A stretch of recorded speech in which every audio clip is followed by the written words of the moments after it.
Good morning, traders and investors. Roger Scott here, senior strategist for The Trading Pub. It's Tuesday. It's November 21st. Let's see what time it is. I don't even know what time it is. I think it's about 7:34 in the morning. Market's going to gear up to open up in about 2 hours, almost 2 hours, a little less than 2 hours. I'm here a little early, couldn't sleep today, wanted to get this out to you and wanted to talk to you about the market. So I sent you a telegram yesterday. I sent everybody a telegram, and if you haven't subscribed to my Telegram channel, you're missing out. Go to rogerscott.com/telegram. That's rogerscott.com/telegram. All the instructions are there. And you should also watch my videos. Go to YouTube and go to Roger-Scott in the search box, and you can find them there. And all the links to Telegram and everything else, my VIP room, they're all below the YouTube videos. Now, let's get into all the nitty-gritty. So you could see here, Nasdaq's down, the Dow's down. I mean, this is very, very random. But a few things. Now, yesterday I was looking at price action, and I mean, we've been going up, really straight up from 408.68 all the way to 5. We're talking about 50 S&P points, an eighth of the S&P in like a month. It's getting a little too much too fast. No, I'm not saying that the market's going to turn bearish. I'm not saying that we're going to go back down to the bottom. No, I'm not saying the bears are taking over. All I'm saying is it's just a bit too much too fast. And usually when we start getting a little parabolic like this, we get a couple of shakeouts. So it wouldn't be such a bad idea. Now, when I say shakeouts, I'm not talking about going down to the 200-day moving average. I'm simply talking about coming down to this level here, the 446, or maybe trying to fill this gap a little bit before going up again. A little pause in the trend. Again, this is not something I'm seeing tomorrow or today, but this is something that I'm starting to get an eye on. And the bigger picture is this. I know you. You've been generating longs here. You've been buying stocks. And some of you are still holding stocks from right here with a profit. And a lot of you don't have any shorts right now. A lot of you have 3, 4, 5, 6 stocks that are up $1 or $2, maybe $3, maybe $4. And you're thinking, ooh, it's going to continue and I'm going to make money. The problem is the market has a little shake and bake. You get shaked out and then you lose money on 5 trades. And then I get an email saying, Roger, you told me to go long. And I've been going long and now they've all turned into loss. Remember what happened here? That's why it's really good for you guys to get a hedge right now. So my suggestion is to do the following. Go out to about 12/1, 10 days out, right? And go to the puts. The market's right now at 454, right? Well, let me just show you something interesting. You can right now get a 451 put for say $1.69, and you can get a 149 put for $1.20. Okay, you're talking the risk here is about what? So about 50 cents, right? But your profit potential is $2. So you're talking about if the market has a hiccup, and goes to, and we're talking 449, 440. We're talking about this area right here, right? If the market comes down here, you make 150% on your return. And that will be enough to cover your position and you don't have to spend a lot of money. So for the next 10 days, you get a nice little insurance policy that is paying 3-1, right? And it doesn't have to be, again, I'm just getting creative here with you. It doesn't have to be that one specific. It could be right here. It could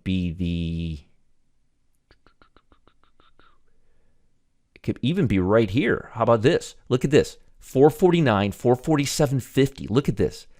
Talking about a quarter, and you have a profit potential of $1.75. Look at that. And you're talking 449. Look at this. 449, 447. You're talking right here. So you spend 25 cents in the next 10 days, and you make $1.75 if we're wrong about the market direction. So you do that maybe 3 of those for every 10 position, for every $10 you have on the long side, you do a little bit of that. But think about that. That's not bad, right? All of you should be thinking about that because if the market has a little turnaround, and again, we're only talking about coming out to here, 447, you're protected. Not bad, right? So again, you should rewind this video, watch it, but it's a good time to put a hedge on. So The S&P is a little bit down today. Let's talk about global economy, what's going on, what's in play, and also, and I'll talk about this again, but you've got earnings on NVIDIA tonight. What if the earnings don't go out well? Do you think tech is going to be making 52-week highs? NVIDIA, the biggest chip stock in the market. This is technology right here. This is huge. So it's good to have that kind of protection. You also have BBY, you have Dick's, you have a couple of retailers. This is great. You have Lowe's, also very important. That's coming out. I don't know if these are coming out before or after. I know that NVIDIA is coming out after the close today. But again, it's going to be the biggest and the last hooray we have for the earnings season. So be careful. Also, keep an eye on the bond market. So far, the bond market's looking juicy. This right here is the bond market telling us we don't think the Fed is going to raise rates. We think the Fed is going to lower rates.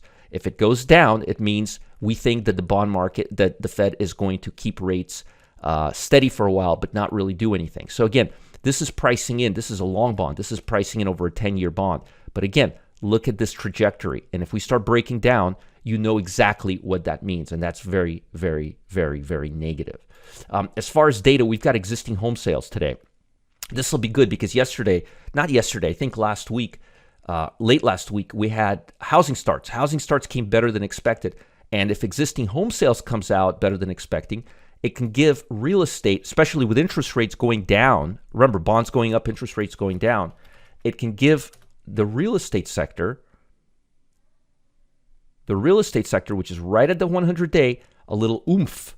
And it can give the home builders, which have really been doing well, a lot of oomph. So again, keep your eye on this report, existing home sales. Keep your eye on home builders and real estate, and keep your eye on the bond market today. It will be significant. So now let's talk about global economy, and then I'll talk about charts. But again, consider putting on a hedge. It may not be the worst idea in the world. So investors are looking ahead for the release of the Federal Reserve's November policy minutes while also waiting quarterly results. You know, I forgot about that. I totally forgot about FOMC because it's probably not going to be that significant, but that will be impactful to the bond market. So be careful, because one wrong word, the bond market is right now in a honeymoon state, rainbows, fairies, all the crickets. The bond market's right now thinking we're going to go down. We're going to start. Yield is going to go down. Bond is going to go up. Yield is going to go down. Let's see what Squirrely Powell says at 2 p.m. But honestly, I think they've been fairly consistent with reality, whereas they weren't a year ago at all. So we're waiting for NVIDIA. We're waiting for the minutes today. Stocks are doing really well. When you start seeing S&P stocks at a 3.5-month high, blue chips at a 3-month high, Nasdaq at a 1 3/4 year high, it's a time to start putting on a hedge. We may be wrong, but insurance policies go a long way. Barkin stated on Monday that the U.S. economic data indicates an expanding economy with slowing price growth. But the progress is not sufficient for the Fed to declare a victory. Economy is still growing. Unemployment is 3.9%. And as you showed a little bit a while ago, inflation does seem to be settling. That's all good, but the job's not done. So you got to keep on until you get the job done. And he's right. They just don't know. And they're not going to say, we don't know. We're going to have to say, what do you mean you don't know? You're the Fed. No, they don't know. They need to see what impact what they've done will have on the economy. The futures are now pricing in at 28% that the Fed is going to cut rates, which is why the bond market is breaking up. But again, the Fed and the long bond, sentiment and policy don't always mix.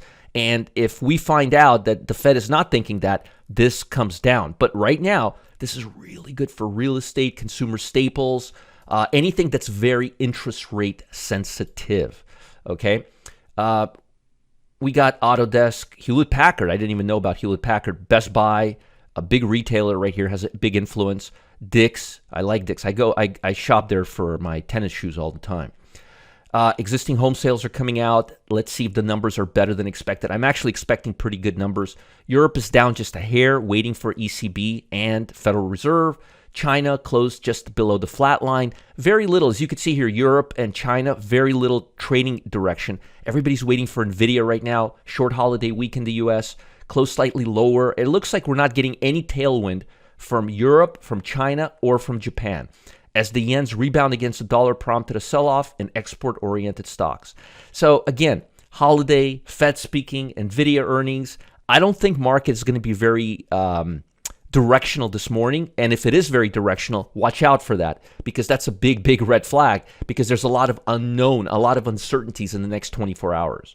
And again, as I said, we've got lows, you've got consumer stocks, you've got chip stocks, ADI. ADI is also coming out with earnings. So you've got a lot of interesting stocks, Jacobs Engineering, a lot of broad stocks. ADI is a big stock. NVIDIA is a big stock. You definitely want to go hedged, especially if you're long tech going into the session. Now, what about the S&P? Well, the S&P is looking great so far, but it's very easy for this bar right here to turn down and start flirting with the 8-day EMA and this gap that we've never filled. And again, if earnings are not that great on NVIDIA, if NVIDIA says something off, if the Fed says something off, this will back off. Look, we've been going straight up for several days. QQQ. And again, nothing crazy, but a little hiccup wouldn't be unexpected.